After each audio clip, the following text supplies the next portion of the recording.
গল্পের সুর চ্যানেলে আমি রোমানের উপর এখন আপনাদের পড়ে শোনাব গজেন্দ্র কুমার মিত্রের লেখা একটি গল্প কনস্টেবল।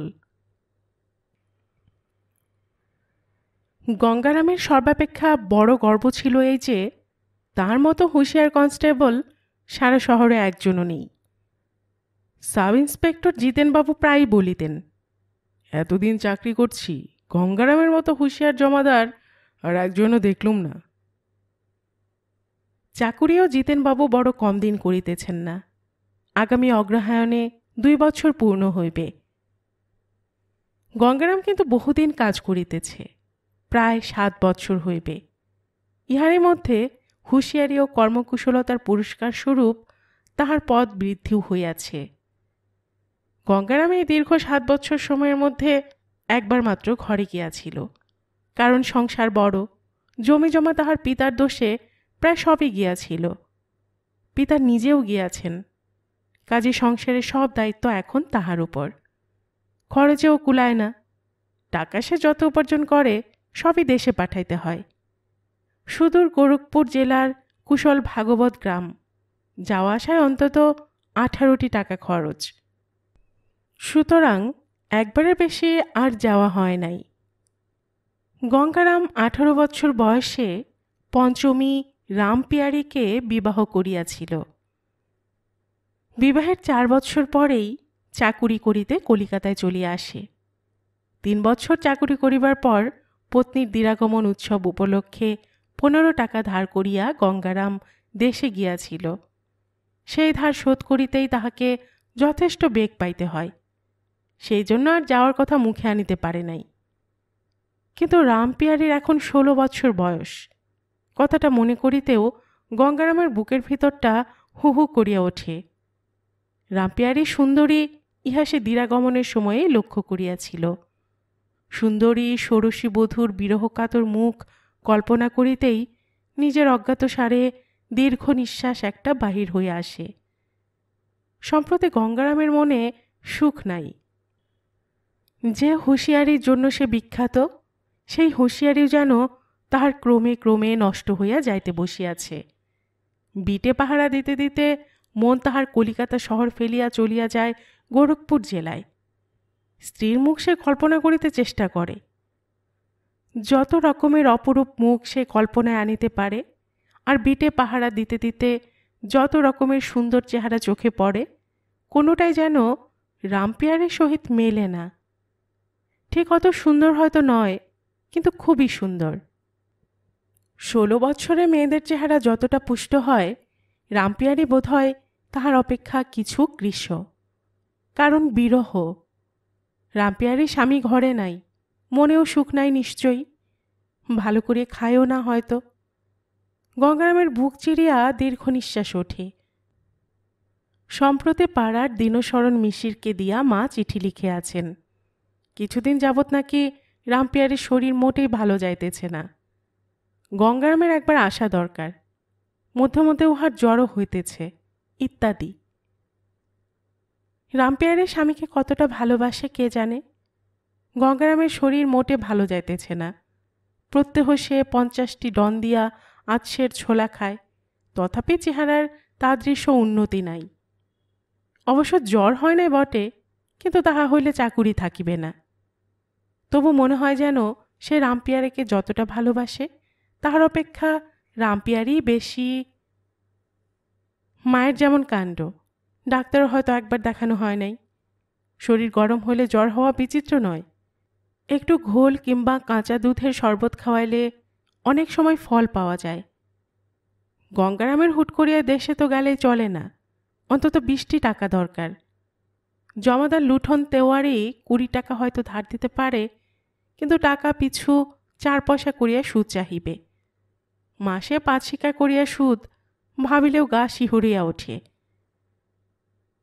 গঙ্গারাম আকাশ পাতাল ভাবে, তবু উপায় স্থির হয় না। মনের আকুলতা বাড়ে খালি। আগের দিন রাত্রে গঙ্গারাম রামপিয়ারিকে স্বপ্ন দেখিয়াছে। অত্যন্ত কৃশ, কিছুই খায় না, শুধুই কাঁদে। গঙ্গারাম গিয়াছে, কিন্তু তাহাকেও যেন সে চিনিতে পারে না। মনটা তাহার সমস্ত দিনই খারাপ হইয়া রহিয়াছে। জিতেনবাবু কহিলেন, টালিগঞ্জের দিকে গত 3 রাত্রি উপরি উপরি চুরি হয়ে গেছে। একজনের বাড়ি থেকে ঘটি গেলাস থালা কতগুলো, আর একজনের বাড়ি থেকে একখানা কাপড় শুধু, আরও একজনের বাড়ি থেকে একটা গাড়ু ছাড়া কিছু নিতে পারিনি। কোনো দাগি আসামিকেও সন্দেহ হচ্ছে না ঠিক, বোধহয় নতুন লোক হবে। 3টে বাড়ি খুব কাছাকাছি। ওখানকার থানাও অবশ্য চেষ্টা করছে খুব। ইন্সপেক্টর বাবু এইমাত্র আমায় বলছিলেন যে ওই বিটটা রাত্রে সুপারভাইজ করার জন্য একজন হুঁশিয়ার জমাদার দিতে পারে কিনা। আমি তোমার নাম করেছি, তুমি যেতে পারবে তো? গঙ্গারাম সেলাম করিয়া কহিল, হুজুরের হুকুম হলেই যাব। বেশ, আজ রাত্রি 10টা থেকে বিট শুরু করবে। তার আগে ইন্সপেক্টর বোসের সঙ্গে দেখা করো, তিনি তোমায় কাজ বুঝিয়ে দেবেন। গঙ্গারাম আহারাদি সারিয়া গুটি গুটি টালিগঞ্জের দিকে রওনা হইল। সেদিন রাত্রে তাহাকে অন্য চিন্তা ছাড়িতে হইবে। তাহার হুঁশিয়ারার খাতিরে দেশ বিদেশ হইতে ডাক পড়ে, সুতরাং মনোযোগ দিয়া কাজ করিতেই হইবে, না হইলে এই বিপুল খ্যাতি নষ্ট হইয়া যাইবে। মনে মনে কঠোর প্রতিজ্ঞা করিয়া সে রামপিয়ারিকে মনে না করিবার জন্য অসম্ভব উপায় কল্পনা করিতে লাগিল। 10 সালে একজন কনস্টেবল কৌশল করিয়া 11 জন ডাকাত ধরিয়াছিল। ফলে সরকার বাহাদুর উহাকে 100 টাকা পুরস্কার দিয়াছিলেন। গঙ্গারাম যদি ওই রকম একটা কিছু করিতে পারে তো মন্দ হয় না। 100 টাকায় উহার প্রয়োজন নাই, 20টি টাকা হইলেই রামপিয়ারিকে। সীতারাম সীতারাম, আবার ওই নামটা মনে আসিয়া যায়। বিড়িগোলায় আজকাল আর নেশা জমে না। একটা গাড়োয়ান পাইলে একটু খৈনির জোগাড় দেখা যাইত। শালা চোরদের স্পর্ধা যেন বাড়িয়া যাইতেছে দিন দিন।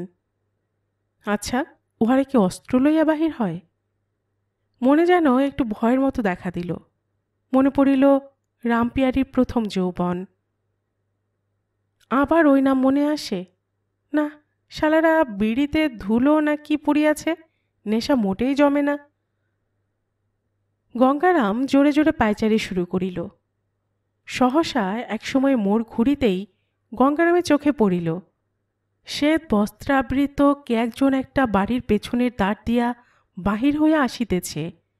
বাঘের মতো গর্জন করিয়া গঙ্গারাম লাফাইয়া পড়িল। একটা স্ত্রীলোক কাপড়ের আড়ালে একটা ছোট ঘোড়া লুকাইয়া এদিক ওদিক চাহিতেছিল। গঙ্গারাম বজ্র মুষ্টিতে উহার হাত চাপিয়া ধরিয়া কহিল, চোরটা। আর কোনো কথা মুখ দিয়া বাহির হইল না। দেশ দিন দিন কি হইতেছে? রাত্রি মোটে 11টা, বাড়ির লোকজন জাগিয়া আছে এখনো। গঙ্গারামের মতো হুঁশিয়ার জমাদার পাহারা দিতেছে। উফ, স্পর্ধাও তো কম নয়। রাস্তার আলোক মেয়েটির মুখে আসিয়া পড়িল। আরে, এ যে ছেলে মানুষ, বড়জোর 16-17 বৎসর বয়স হইবে। এই বয়সেই। মেয়েটি অকস্মাৎ যেন ভাঙিয়া পড়িল। হু হু করিয়া কাঁদিয়া ফেলিয়া গঙ্গারামের পায়ের কাছে বসিয়া পড়িল। কহিল, স্বামীর বড় অসুখ বাবা, খাওয়াতে পাচ্ছি না, চোখের সামনে বিনা চিকিৎসায় মরছে, সইতে পারিনি বলেই। আজকে আমায় ছেড়ে দাও, নইলে যে মরে যাবে। ওর অসুখ ভালো হোক, আমি জেল খেটে দিয়ে আসবো, ইত্যাদি ইত্যাদি। গঙ্গারামের চোখের সামনে ভাসিয়া উঠিল জেলা গোরখপুরে কুশল ভাগবত গ্রামের এক ষোড়শীর রোগ পাণ্ডুর কৃষ্ণমুখ। গঙ্গারামের অসুখ করিলে স্বামীকে ওই অসহায় অবস্থায় দেখিয়া সেই কি চুপ করিয়া থাকিতে পারিত? হয়তো সেও। গঙ্গারামের জীবনে যাহা কখনো হয় নাই তাই ঘটিয়া গেল। কখন যে তাহার বজ্রমুষ্টি শিথিল হইয়া গিয়াছে তাহা সে জানিতে পারে নাই। চৈতন্য যখন হইল, মেয়েটি তখন কাছে নাই। পরদিন থানায় আসিয়া সে 3 মাসের ছুটির দরখাস্ত করিল। তারপর লুঠন তেওয়ারির কাছে টাকা পিছু 4 পয়সা সুদে 20 টাকার ঋণ। কথায় কথায় কহিল, লুঠন, ভর দুনিয়া মে সবচেয়ে বড় উল্লু কভি দেখা হয়। লুঠন স্বীকার করিল যে সে তাহা এখনো দেখে নাই। গঙ্গারাম নিজের বুকে একটা আঙ্গুল রাখিয়া কহিল, অব দেখো। গল্পের সুর চ্যানেলে এতক্ষণ আপনারা শুনছিলেন গজেন্দ্র কুমার মিত্রের লেখা একটি গল্প কনস্টেবল।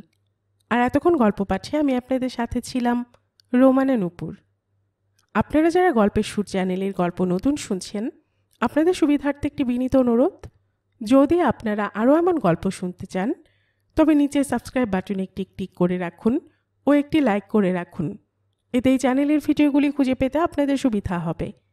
আর পাশে থাকা বেল বাটনটিও চেপে রাখুন, যাতে নতুন কোনো গল্প দেওয়ার সাথে সাথেই আপনাদের কাছে নোটিফিকেশন চলে যায়। সবসময় সবাই খুব ভালো থাকুন, আনন্দে থাকুন, এই প্রার্থনা রইল।